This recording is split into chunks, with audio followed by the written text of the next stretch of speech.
But as you yourself rightly said at the beginning of this question, the fact that it is happening means that it has already been allowed by awareness. Awareness has already said to it, yes, I'm perfectly okay with you taking place. Otherwise it wouldn't be taking place. that's very beautiful. So it's only the mind that is saying, I don't like this, I'm not allowing it.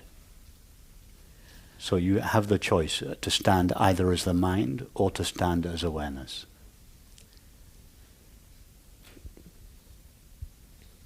But to stand as awareness, it's always allowing thoughts that say, I don't want this. That's true. Awareness even allows those thoughts. They're not a problem for awareness. In fact, awareness doesn't have problems.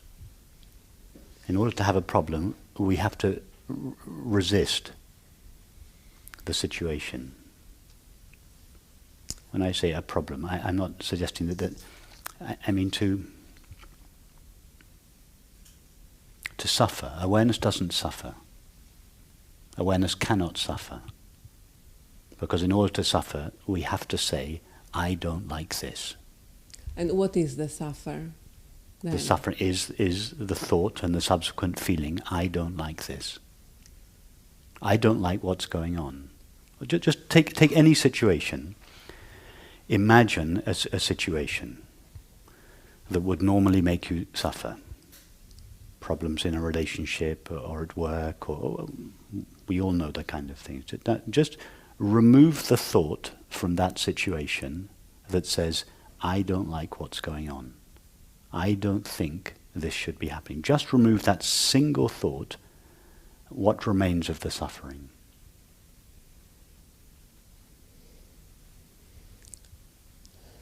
You're still aware of the same experience, yes? Yeah. So for the one that is aware of that experience, there is no suffering. In the absence of the thought, the resisting thought, there is no suffering. Yes.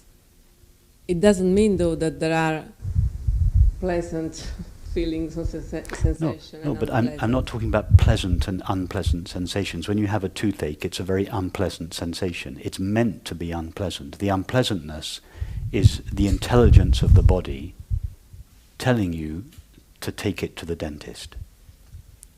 In fact, pain is to the body what suffering is to the mind. Yes. It's an intelligent message from the system saying something needs attending to. In the case of pain, it is the body saying, something has gone wrong in the body, please attend to me.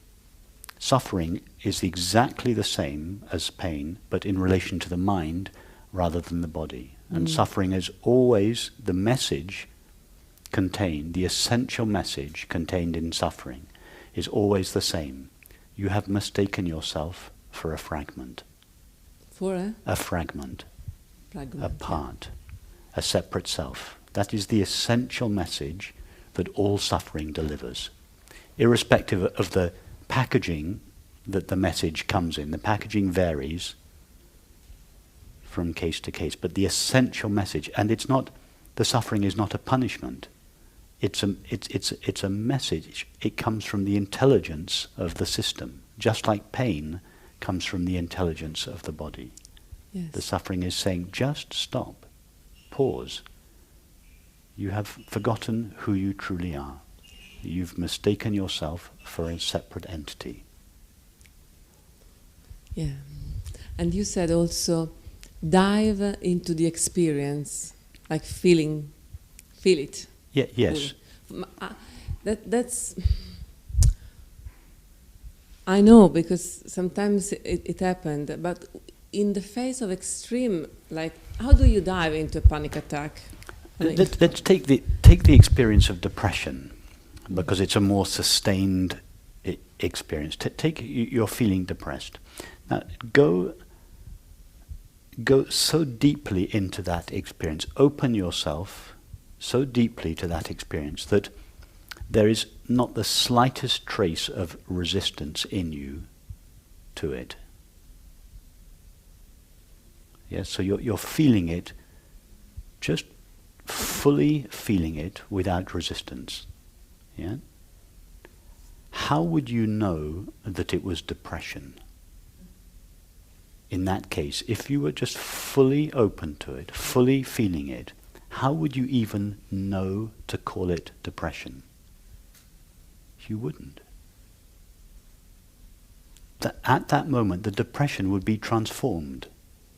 In fact, it wouldn't be transformed, it would be revealed as it always is, as it truly is. In other words, even to know the feeling as depression, you first have to resist it. You first have to separate yourself out from it, and then give it a label, and then a judgment. It's depression, I don't like it. But if you just face the feeling, and when I say face it, you're not facing it because even you're not facing it as a separate self, even that would imply some distance. I mean to totally feel it fully, raw feeling. You won't find that that feeling itself is made out of something called depression. It's just raw experience. It's made out of pure awareness.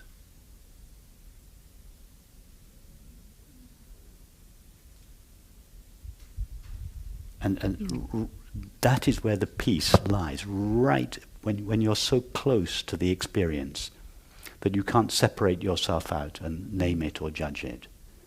Our culture has conditioned us to think that the way to deal with painful situations is to run as far away from them as possible, painful feelings, to distract ourselves through substances, activities, and that's what we tend to do. We try to remove ourselves from them, to ignore them, to distract ourselves from them. And that doesn't work. It temporarily relieves the situation because our mind is distracted by a substance or an activity. But as soon as that substance or activity wears off, the feeling is just there, stronger than ever. So then we go back to the substance and activity. We just want more of it and more of it in order to more successfully avoid these feelings. But we know it doesn't work. It's in the other direction. The resolution of these feelings is in the other direction, not in the escape from them, but by going right to their heart. That's where the real peace lies. Not even as a witness. Not even as a witness, as we said in the meditation earlier. Even to be a witness, it's a valid halfway stage to separate oneself out as the witnessing presence of awareness. But what I'm suggesting is even more than that. Not even to do that.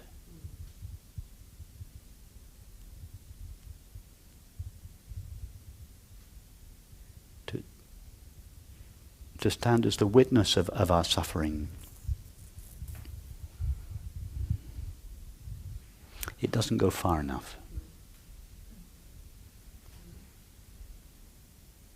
The real peace is not in the witnessing background.